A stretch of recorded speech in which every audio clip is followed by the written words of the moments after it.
So one of the things that made the barn so appealing is that it actually had running water, had city sewer. It even had a little half bath inside of this tack room, along with 100 amp, or I guess it was 200 amp underground electrical service coming into the building. And so it really had everything we needed to get started on transforming this. We just kind of needed to set up the tack room as a temporary place to stay while we worked. So we set up a little kind of mini kitchen, brought the dorm fridge up, got that stocked, and even set up a temporary shower out of the old horse wash station, complete with hot water, and that drain in the middle goes to the city sewer. So really had everything we needed to get started.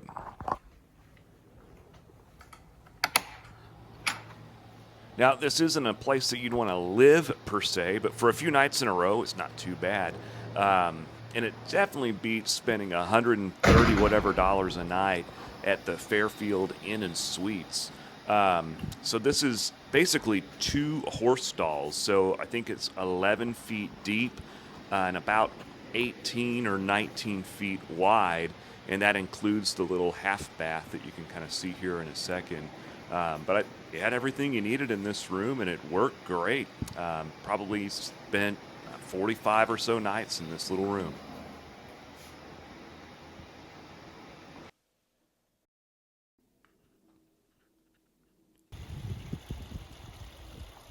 So the first night proved to be pretty cold. That room really isn't very well insulated. This didn't help a whole lot, but I went up in the hayloft on day one and added some insulation. A lot of it was just missing. Some of it had just been peed on by God knows what kind of animals. So I pulled all that out and added just some rolled batting insulation to the ceiling. Ultimately, it didn't help all that much, but it did need to happen.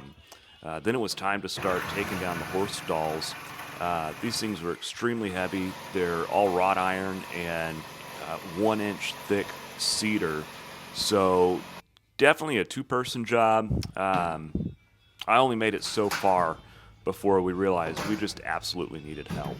And then began the drawings, and we went through drawing after drawing after drawing. We had no plan for what we needed to do here, but we eventually did learn that for us to do anything, we absolutely needed some help.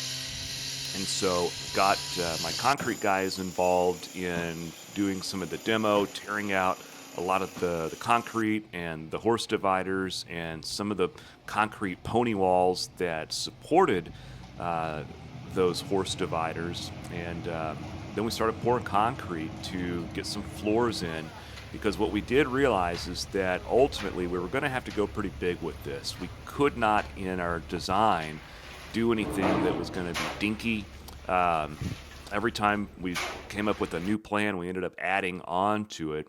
So ultimately, we came up with something that was a little bit loose, but we could work with it. We at least knew where our bathrooms were going to be, and we knew that we were going to have to tear out the hayloft.